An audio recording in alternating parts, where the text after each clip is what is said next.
राधा स्वामी जी। राधा स्वामी सत्संग ब्यास को कौन नहीं जानता।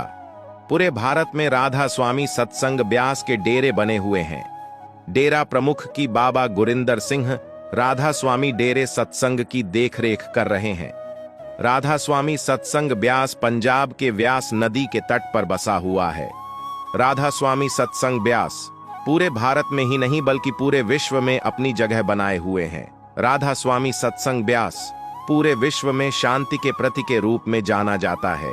राधा स्वामी सत्संग मत पूरे भारत में एकता का प्रचार करते हुए नाम शब्द का प्रचार कर रही है।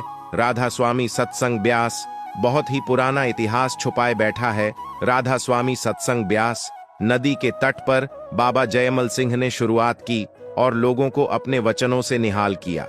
तो लिए अब राधा स्वामी सत्संग ब्यास के संतों के बारे में बताते हैं।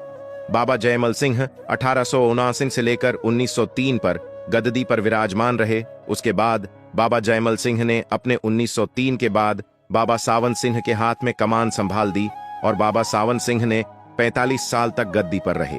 उसके बाद बाबा सावन सिंह जी ने 1948 में बाबा जगत सिंह को गद्दी सौंप दी। बाबा जगत सिंह बहुत ही कम समय तक गद्दी पर रहे।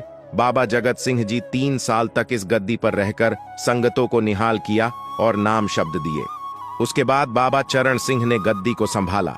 बाबा चरण सिंह ने लगभग 40 साल तक गद्दी पर रहे और संगत को निहाल किया और वचन किए। 1951 से लेकर 1990 तक रहे। बाबा चरण सिंह के बाद आते हैं बाबा गुरिंदर सिंह जी ढिल्लो, जो कि अब गद्दी पर विराजमान है और संगत को निहाल कर रहे हैं और साथ ही साथ संगत को अपने वचनों पर चलने के लिए नाम शब्द दे रहे हैं। नाम शब्द राधा स्वामी सत्संग व्यास का ऐसा मंत्र कह सकते हैं जिससे आप अपना जीवन सफल कर सकते हैं। राधा स्वामी सत्संग मत लगभग 200 साल पुराना है। राधा स्वामी सत्संग व्यास का इतिहास उठाकर देखा जाए तो बहुत ही छोटे स्तर पर आरंभ हुआ करता था। छोटे छोटे गांवों में जाकर बाबा जयमल सिंह ने संगतों को निहाल किया। अब राधा स्वामी सत्संग व्यास पूरे भारत में फैल चुका है।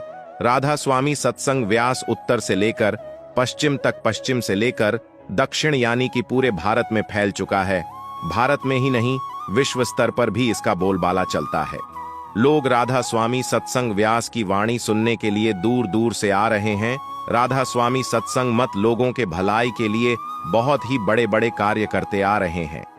बाबा गुरिंदर सिंह जी ने कोरोना के समय में भारत सरकार को काफी सहयोग किया और देखा जाए तो बॉर्डर की सीमा पर रह रहे हमारे सीमा के जवानों के लिए भी बाबा गुरिंदर सिंह डोनेट करते रहते हैं।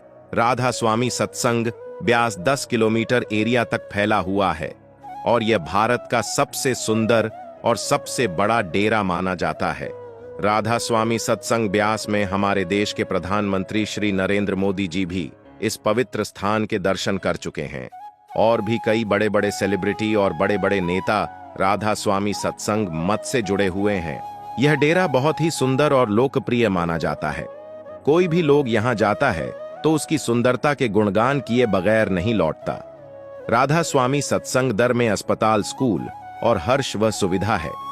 राधा स्वामी सत्संग के पास अपने सभी साधन उपलब्ध हैं। यहाँ तक कि राधा स्वामी सत्संग व्यास के पास अपना खुद का एक एयरपोर्ट भी है, जिससे बाबा गुरिंदर सिंह देश विदेश में जाकर राधा स्वामी सत्संग मत का प्रचार कर रहे हैं, जिससे पूरे विश्व में शांति कायम हो सके। पाप को कम करने की नजरिया से देखा जाए तो राधा स्वामी सत्संग मत बहुत ही लोकप्रिय मत बन चुका है। राधा स्वामी सत्संग ब्यास पंजाब में स्थित है, व्यास नदी के किनारे। राधा स्वामी सत्संग व्यास का डेरा बना हुआ है। व्यास के रेलवे स्टेशन पर देखा जाए तो वहां की सुंदरता को देखते ही लगता नहीं है कि हम भारत में किसी एक छोटे से शहर में हैं, बल्कि ऐसा लगता है कि हम किसी विदेश में आए हुए हैं। वहां की सफाई और हरियाली को देखते हुए लोग उसके गुणगान करते रहते हैं। राधा स्वामी डेरे में हर प्रकार के साधन उपलब्ध हैं। डेरे में खेती की जाती है और भी कई छोटे छोटे काम किए जाते हैं। बाबा गुरिंदर सिंह ने राधा स्वामी सत्संग व्यास को बहुत ही बड़े स्तर पर पहुंचा दिया है। राधा स्वामी सत्संग सुनने के लिए लोग बहुत दूर से आते हैं। राधा स्वामी सत्संग ब्यास एक धार्मिक स्थल ही नहीं बल्कि पूरे विश्व में शांति का प्रतीक माना जाता है। राधा स्वामी डेयरी के ऊपर कोई भी इल्लीगल काम करने के रूप में कोई भी रिपोर्ट इशू नहीं हुआ है। राधा स्वामी संतमत को प्रचार करते हुए भारत में शांति लाने का प्रचार चल रहा है, जिसको बाबा गुरिंदर सिंह जी आगे बढ़कर लोगों को अपने साथ जोड़ रहे हैं। हर सत्संगी अपने परिवार के साथ राधा स्वामी सत्संग ब्यास में बाबा जी की सत्संग सुनने आते हैं। अक्सर देखा जाता है जो भी सत्संगी होता है वह शांत स्वभाव का और सबसे सरल भाषा में बात करने वाला होता है। सत्संग घर में जब सत्संग होती है तो सब लोग प्यार से बैठकर बाबा जी की सत्संग सुनते हैं। अगर आप अभी राधा स्वामी सत्संग ब्यास से जुड़े हुए हैं तो इस वीडियो को शेयर कर दीजिएगा और कमेंट में राधा स्वामी जरूर लिख दीजिएगा, क्योंकि हम इस चैनल पर राधा स्वामी सत्संग ब्यास के बारे में बताते रहते हैं। तो सभी को राधा स्वामी जी।